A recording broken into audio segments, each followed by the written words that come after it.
একাধিক অভিযোগ পেয়ে মালদার হরিশ্চন্দ্রপুর ২ নম্বর ব্লকের কোরিয়ালি রাজেশ্বর মোড় এলাকার এক সারের দোকান ও সেই দোকানের ৩টি গোডাউনে হানা দিলেন প্রশাসনিক আধিকারিকরা। সার মজুত রাখা, সার বিক্রি ইত্যাদি নানান ক্ষেত্রে নানান গরমিল ও বেনিয়ম দেখতে পেয়ে দোকান সহ ৩টি গোডাউন সিল করলেন হরিশ্চন্দ্রপুর ২ নম্বর ব্লকের বিডিও তাপস কুমার পাল ও কৃষি আধিকারিক প্রভাত উৎপল আচার্য। জানা গেছে, হরিশ্চন্দ্রপুর ২ নম্বর ব্লকের কোরিয়ালি রাজেশ্বর মোড় এলাকার রাশেদ আলীর সারের দোকান নিয়ে দীর্ঘদিন ধরেই নানান অভিযোগ উঠছিল।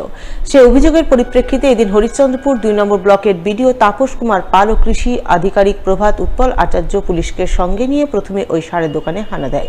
এরপর দোকানের ৩টি গোডাউনে অভিযান চালান।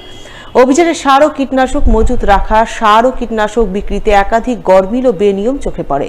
তাই প্রশাসনিক আধিকারিকরা দোকান সহ ৩টি গোডাউন সিল করেন এবং সারের দোকানের মালিককে শোকজ করে আগামী দিনে সমস্ত অভিযোগের সঠিক কারণ দর্শাতে বলেন।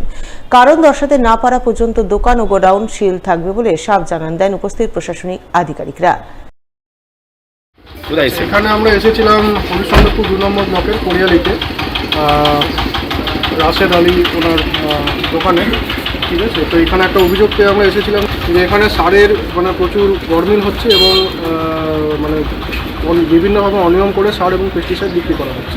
স্যার, অনিয়মটা কী রয়েছে? অনিয়ম খুঁজতে গিয়ে আমরা এখানে যখন এলাম তখন আমরা এনাদের থেকে স্টপ এন্ট্রি নিলাম। পসের যে স্টপ এন্ট্রি আছে, তখন আমরা গোডাউনে গেলাম। গোডাউনে যে ফিজিক্যাল এন্ট্রি আছে, পস এন্ট্রি এবং ফিজিক্যাল এন্ট্রির মধ্যে যথেষ্ট গরমিল আছে, এটা আমরা খোঁজ পেয়েছি। এছাড়াও এখানে মোট 3টে গোডাউন ওনারা দেখিয়েছেন। এই গোডাউনগুলো যেগুলো আছে সেগুলো আমরা ওনাদের লাইসেন্সের সঙ্গে আমরা ট্যালি করে দেখব যে আদৌ সেগুলো রেজিস্টার্ড গোডাউন কিনা। যদি থাকে তো ভালো, না থাকলে আইনানুগ ব্যবস্থা নেওয়া হবে। মালদার চাঁচল ২ নম্বর ব্লকের চন্দ্রপাড়া গ্রাম পঞ্চায়েতের উদ্যোগে দুটি সাবমার্সিবল পাম্প বসানোর কাজ শুরু হলো বৃহস্পতিবার।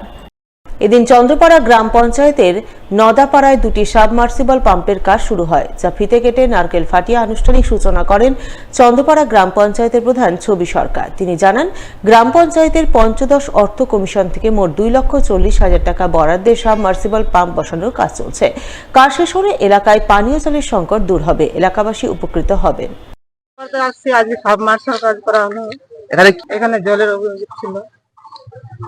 হ্যাঁ, কাজ হওয়ার পরে গ্রামবাসী সবাই খুবই মেম্বার গুলো চেষ্টা করছিলাম, খবর পেয়ে এখন কাজ শুরু করা হলো। এইসব ভিত্তিহীন করেছে, দুর্নাম করেছে, দুর্নাম করার জন্য চেষ্টা করেছে।